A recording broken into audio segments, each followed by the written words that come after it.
The central coast of British Columbia is one of the most spectacular and biologically rich places left on the planet, where ancient temperate rainforest intertwines with the living Pacific. The 4 First Nations who have inhabited the Central Coast for thousands of years have joined forces, forming the Central Coast Indigenous Resource Alliance, otherwise known as SECURA. Using a combination of traditional knowledge and science, the nations are committed to upholding their Indigenous laws and stewarding these marine resources in a manner that sustains their cultures and ensures intact ecosystems, healthy communities, and local sustainable economies, now and into the future.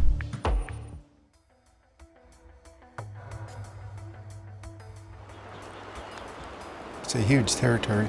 We have a lot. We have the forest, and when you got the forest, you have the bears, the birds, and all the other animals that feed off the salmon. Oh, it's rich with our bottom fish, our clams, our herring eggs, our seaweed.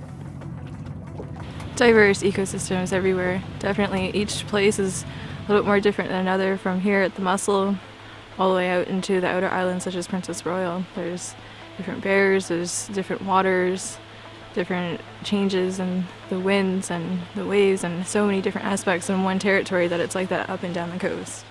The territory is just so diverse.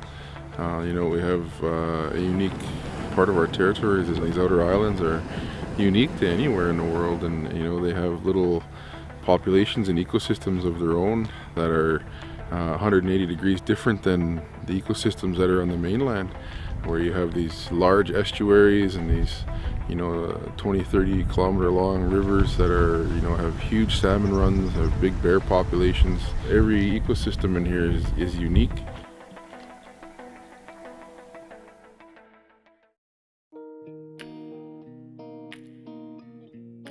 Spawn on kelp, herring eggs. Prawns, crabs, urchins, sea cucumber. Red snapper, halibut, flounder, cockles, clams, crabs, prawns, deer. Bird life, seals, sea lions. Herring and seaweed and salmon, halibut. Red codling cod, shellfish, cockles, clams, seaweed. This is our supermarket.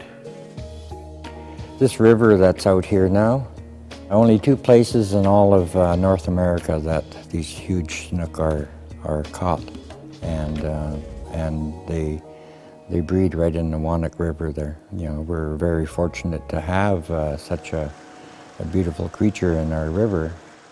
We have all species of fish going up this river.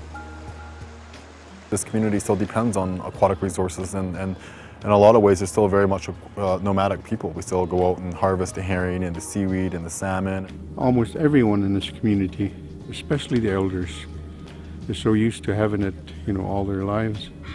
And so we continue to supply them. And we teach our young children to be a part of this now. It's a very important part of our lives. It's all part of us, I think. It's something that we get together and do as a family. We get lost, and then, some of the people in the village here, they can't go out and get it. So, like the big chief there, he helps the people in the village. We get a little bit, he gives it out to people that need it too.